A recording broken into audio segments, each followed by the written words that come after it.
patients today and let me know what's wrong and go biopsy. I'm not being facetious, but at the same time, no, I think that this, if this were proven, I think it might have some use, perhaps in early diagnosis. I'm even more convinced that Penelope's on something. This was not eczema, or this is something. And my dog found it. It's amazing. It's amazing. Should we take Penelope to lunch and get her some muffins or something? I'm amazed. I'm really amazed. So, who to ask why a pet dog might behave in this strange way?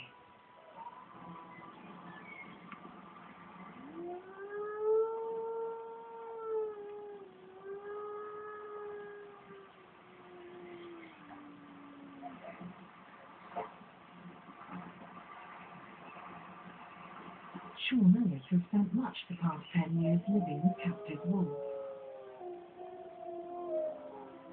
As one does.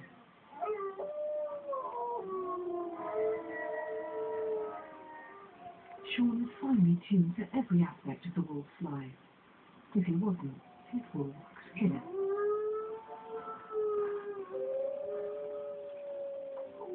Could Benny's behaviour have roots in the life of her wild ancestors? If a wolf gets sick, two things can occur. If the animal is needed within the pack, they hold a valuable role within that organisation, or they can't be replaced very easily, then the animals will take care of them, showing the care and nursing ability that we would come to expect from our own families. If that would take the form of arriving with food, maybe even certain types of food that would aid the ailment that they actually have. It could mean constant licking if the wound is open. The healing qualities in the tongue of the wolf are absolutely amazing. So they would use their own forms of healing to actually aid the animal's recovery very, very quickly. If the animal wasn't needed, then they would simply need to die. So whether you live or die comes down to how dispensable you are within the pack. Fortunately for us, we're often critical to our dog's survival. Well, that's the rules of decision maker. Chances of survival diminish completely. So we need to look after that person or those people. So the nurturing technique, the identification of an early illness, and then possibly the ability to cure that illness would be very much evident in the dog.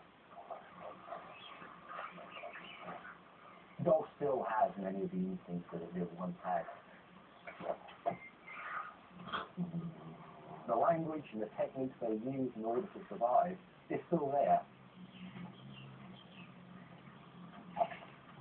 You can take the beast from the wild, but you can't take the wild from the beast.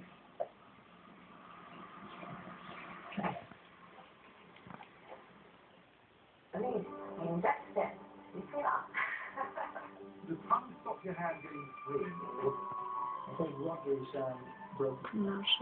I've never experienced a passion before. It's a very, very scary. These are often kittens, take with them home. Vets in Practice, every Monday night at 10 Eastern. Is opening and closing jars now becoming difficult due to muscular problems with your hands? The Magic Twist is incredible. It opens the most pleasant touch with no strain on your part. Just place the jar in its special grips, gently turn, and off it comes. It uses no hard dough and works every time. Magic Twist tightens stocks too. All sizes from 1/2 inch to 4.5 inches. Only $19.95 plus tax and shipping. Call 1-866-424-4581. I don't do that transplant. He's got to find himself another chief of surgery. Please don't touch me! Stupid accident!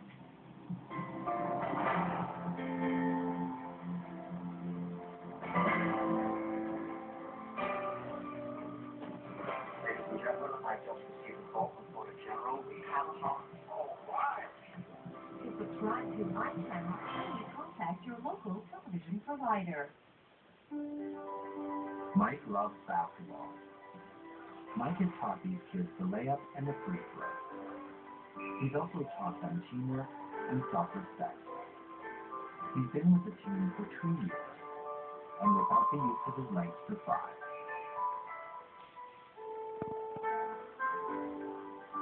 Mike can work with them, and he can work for you. For more information, visit adifferenceofability.com. Next time on Pip-Up. This is Steelers. He is up for adoption. Hell no. I can't pay my kids. One of the things that we wanted to do is cast a little person to have a wrestling match. I don't feel comfortable with the whole wrestling stigma.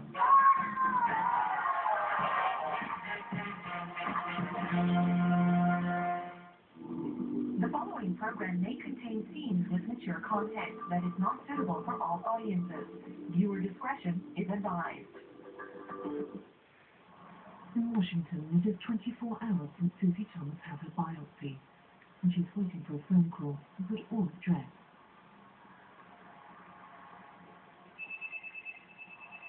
Okay. This is the call I've been waiting for. Hello? Yes. Hi, Amanda. I'm good. How are you doing? Yes. Do you have some news for me?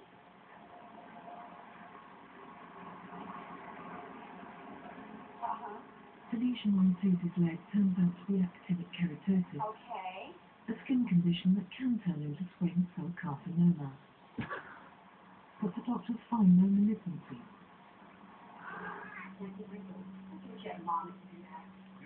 There's a puzzle though. Immediately after the biopsy, which removed a section of the lesion, Susie's dog Penny loses all intestines. Could Penny's nose have picked up a problem before a microscope could find it?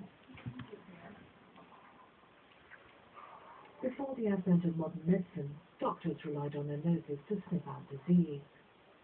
Diabetes is said to smell fruity. TB, like stale beer. And some say typhoid smells of freshly baked brown bread. Measles, meanwhile, apparently smells like freshly plucked feathers.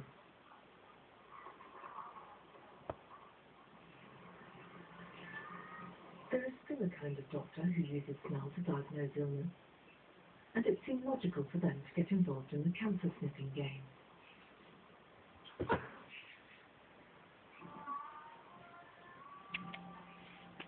The use of the sense of smell in medical diagnosis was pioneered by the Chinese over 2,000 years ago. Hey, is she puppy?